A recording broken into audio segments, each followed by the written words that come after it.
Hello everyone, and welcome to the Solidarity Seat, where we are focused on getting to know who you should know in the UAW and in our community. When we went on strike in 21, we got voted down by 90%. Wow. Then came back like a week later and better offer. Do you think those bargainers got smarter in that week? Did they get more talented or more educated or more experienced in that? No, it was the members saying that we've had enough. Yep. We're mad. Yeah. And we're going to hold together until we get what we feel like we deserve. Today I am with Mr. Rory Dolan. He is our Region 4 education rep and the LGBTQ plus coordinator, right? Yeah, absolutely, okay. yeah. Okay, cool. Yeah. Rory, welcome to the Solidarity Seat. Oh, thank you for having me. I'm super excited. Me too. I'm so excited. For members who may not know you yet, can you introduce yourself and tell us about what you do here at Region 4? All right, so I'm Rory Dolan. I originally come out of John Deere, Local 838, Waterloo, Iowa. Been a UAW member for almost 26 years. I don't know. I was the kid for like the first, half of my career, and all of a sudden I'm no longer the kid. So Right. Funny how that happened. Yeah. I came on staff about 4 years ago in the National Education Department. And then about a year and a half ago, Director Campbell asked me to come home to the region. So now my main responsibility is I provide all the education opportunities for the members of Region 4. Region 4 consists of 12 states from Wisconsin, Illinois, Minnesota, Iowa, Missouri, Kansas, North, South Dakota, Montana, and Colorado. At any rate, so I provide whatever education opportunities they need, whether that's here at our UAW Pat Greathouse Center, or we spend a fair amount of time in the car and take the show on the road and come right to the members' locals to provide that training. Nice. Okay, cool. Yeah. So like you said, you serve as both LGBTQ plus coordinator and the education representative for Region 4. Yeah. How do those two roles work together to support and empower our members? Oh, I never thought about it in that way because they're both very similar yet different in the same way. Education, I feel like I have an opportunity that I can share the information that I've gained and the knowledge I've gained across my time. And I've had many different roles back home in the local, vice president, grievance handler for many years, and other roles within that. And I can share that knowledge with the members throughout the region. Honestly, with the LGBTQ plus role, I'm not part of that community, but I am an ally of them, so I'm learning all the time. So that's one of my funner assignments, that I'm getting to be the one to learn quite a bit. So, but at the end of the day, all of our jobs inside the UAW, whether it's local leadership, whether it's regional leadership, particularly in the education department, whether you're negotiating contracts or handling grievances, all these jobs are about making members' lives better and supporting so that way we can have better contracts. Absolutely. Right? And those contracts then in turn make our lives better. So whether I'm helping with the LGBTQ plus council about supporting those members so that way they can have more success. And because the one thing about it, without solidarity, none of us are gonna survive. We're never gonna be able to beat the boss and make the gains that our members deserve without holding together every member, whether you're skilled trades or production, whether you're Big 3 or IPS, whether you're working Ag Imp or you build seats, whether you're in higher education or whatever work that you provide for your employer. If we can't hold together, we're not gonna be able to make those real gains. Yeah. Did I answer your question? I feel like I talked for a very long time. In depth. No, it was great. For members who may not know, what resources or support systems exist within the union for LGBTQ plus workers? Okay, so in a couple different aspects of that. So nationally, there's the Civil and Human Rights Department. Civil and Human Rights Department are there to support our members and whatever challenges that they may have. They assist with writing language, so that way we have language that they can provide you to try to get into your agreements that can protect workers and their rights in the work site. Region 4 is the only region that has a specific LGBTQ plus council, to my knowledge. Wow. So helping those members to their specific challenges that they may face. I'll be very frank with you. It doesn't take a lot of research to go on the internet and see hate. Yeah. it doesn't take very long to look at our own Region 4's Facebook page, and you can see the differences. We'll have a skilled trade conference, and there'll be a lot of positive comments. And we'll have a women's conference, and a lot of positive comments. And then we have our LGBTQ plus conference, and there's some ignorance and some not so nice things being said. And why do we need this? Well, we need to protect groups that are marginalized, once again, to help us build that solidarity, so that way we can all have gains at the bargaining table. Right. Everybody matters in this situation. In all situations, really. But I definitely agree with you with the marginalized population. Like, I think that people that need a little extra support, extra voice, like, it's our duty to make that happen. Solidarity comes in all shapes and sizes. I love that. Yeah. Why is education or union education so important for members today? Well, I don't know about like your public school. Did you go to public schools, private schools? So did I, right? Did. And when I was coming through my public school system, we didn't talk about any labor education.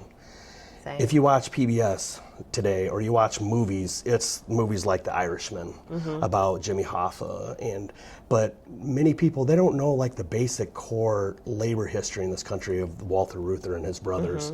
They don't know about the impact that the UAW not only had on workers' lives, but many people around us. They don't know the history of the labor movement that really made the middle class in this country. So if we don't continue to educate, who's going to do it? Right. And that's from a core like union history type element. But then if you think about like core skills to being like a union representative, grievance handling, collective bargaining. You can't go to union university, right? There's no like, you're right. So if we're not the ones sharing our experiences and our knowledge with that next generation, I don't know about you, but I had phenomenal mentors in my local. Yeah, same. And education wasn't like from like a formalized aspect in my local. It was more from that tribal knowledge. And I think that leads to some opportunities where people don't have a chance to learn that, right? So the more education that we can do, and we can support from a regional aspect, Director Campbell and so on, and me, and Assistant Director Despain, the more that we can assist the locals so that way they can empower and lift up their memberships. I think that's really what education's about for us. I agree. Speaking of opportunities, what kind of classes or opportunities for training are available here at Region 4? Okay, so we're super lucky in the fact that we're the only region that has our own standalone education facility. Some of the other locals have like an education building like at their headquarters, but behind us you'll see the clubhouse. We got the Great Pat Gray House in the building. This facility was purchased in 1948 and we opened in 1949. Black Lake didn't open until 1970. Oh, wow. So they approved the money in 1967 and then they opened the doors in 1970. Okay. So this region has had like this massive advantage when it comes to, think about like where you came from and where Rory came from. Rural Iowa and Chicago, right? So in what other organization will we have the opportunity where you and I even know each other? Right. Let alone be sitting here having a conversation, become friends, right? And then a deeper, the family aspect that, you're my union sister, and if you're suffering, I'm suffering, and if I can't prosper without you prospering, right? So when we talk about the education opportunities, that's what this Pat Greathouse Center provides. I'll tell you right now, this region, you go to national conferences, everybody's, oh, my region's the best. We got phenomenal leaders in this region, and not to take anything away from any of them, but this place just deserves a lot of that credit. So we have a plethora of different events. They're easy to find. If you go to UAW Region 4, just Google it, and right on there you'll see calendar of events right on our homepage. Click on calendar events. It has a trifold there. It's got all of our scheduled events for the year. So we'll have several council conferences here. We also have basic summer school and things like that. Good to know. Just on the website. Right on the website. Yeah. Okay. Yep. And then you can also on that same website on the top of it, it'll have a link to call letters. And in that call letter, it'll tell you exactly when to sign up, the cost. You take that to your local leadership. Your local leadership, then they'll discuss it and how many can they afford and so forth. Right. And then they can discuss it at your rank and file meeting, and you and your membership will decide how many people they're sending down. Something of note that the Region 4's Retired Worker Council has for several years given out many $1,000 scholarships for the locals that may not have the funding that, you're from a large local. I'm very fortunate I come from a large local too. But a lot of our members don't. And that doesn't mean that they need the education any less. Right. So they've had the forethought in the retired workers group for quite a while to doing these scholarships. So super easy to apply. It's laid out right inside the call letter how to do it. So you just take that call letter up to your local union. They'll discuss it, and then hopefully you can come to the Great Pat Gray House. Yeah, come see me. Come see you. And that's not to say that the only education we do in the region is here.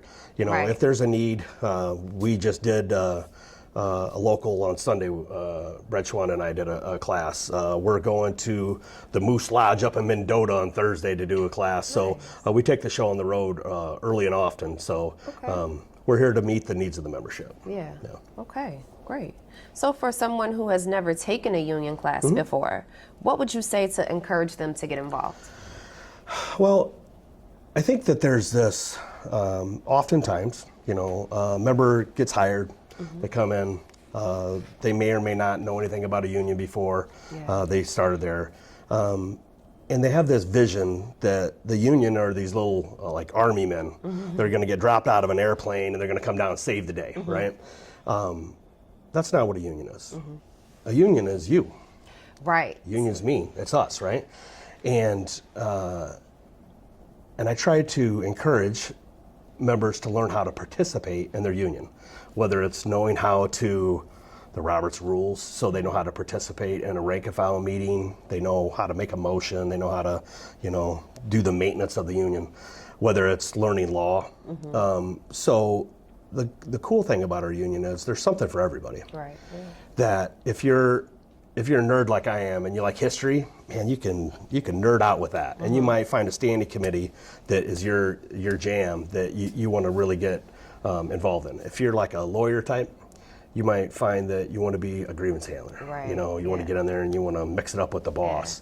You might be a numbers person and you find out that, man, I really want to learn about the finances of my union, how to protect those to make sure that we're taking good physical care of our union dollars. So whatever it is that's your passion, you may be a journalist, right? Yeah. And you may find that I want to be able to run around and educate people through my journalism skills and passions, right? So all those different conferences would highlight something for you. And if you don't know what they are, reach out to us, contact us, and we'll help you find out how you can, find your place in your union. Yeah. That's great. What's one benefit union members have that many people don't even realize that they have? That's a really good question. I think that's different for maybe everybody, right? Because everybody has different backgrounds. We used to do this exercise when we come to conferences, and you'd introduce yourself, and then you say, like, what was your hook? What got you sitting in the seat today? And when they asked me that, like, why are you sitting in the seat? The thing that my union gave to me is a voice. It's a way that you can have a say in worksite. It's a way that you can stand up for each other, and it's not just some perceived authority figure being the boss.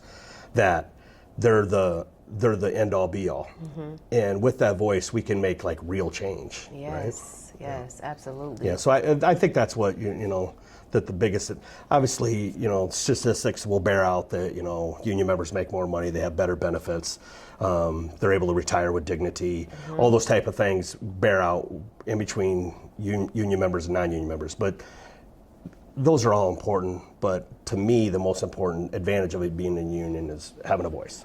I agree. And a powerful one at that, because, UAW, I don't mean to be impartial, but I feel like we're one of the strongest, if not the strongest unions out there, and that's because of the voice that we carry and the significance of that voice. If you could leave UAW members with just one message about the importance of education, what would it be? You know, you don't know what you don't know. You know, if you've never been to a conference and you're asked to participate, give it a try, you know. You can find knowledge that you never knew you didn't know, and you can be empowered in ways that you may have never considered previously. I think education is the way that we can, we owe it to each other as well. Yeah. That you're from a local, I'm from a local, and I call us, we're like silver spooners, right? I didn't have to fight for my union. It was organized back in 1940, whatever, right? Yeah. And Ford was organized back in 1937 with the Battle of the Overpass. And, what was it, 38? Fact check me later. Anyway, but that doesn't mean that we don't still have a responsibility to those people that made those sacrifices. Yes, absolutely. That in some cases, people gave their lives, particularly in the Ford organized drives. That if we don't participate, we don't learn from those victories, and we don't learn from those failures, that we're just going to repeat them. Right? Wow. Yeah. That's powerful. That's powerful. On that note, I think that's a powerful way to leave off on. Thank you so much, Rory. Oh my gosh, this is the coolest thing I've done all day. Really? Yeah. Oh, I'm so happy to hear that. Same here. Thank you so much for being here with me. Yeah, my pleasure. For being here for the membership. We appreciate you. We appreciate all the work that you're doing, brother. Really, I do. Oh, Thank absolutely. you. Thank you. I am Jalena Arnold, and this is the Solidarity Seat, guys. This was a good one. Signing out.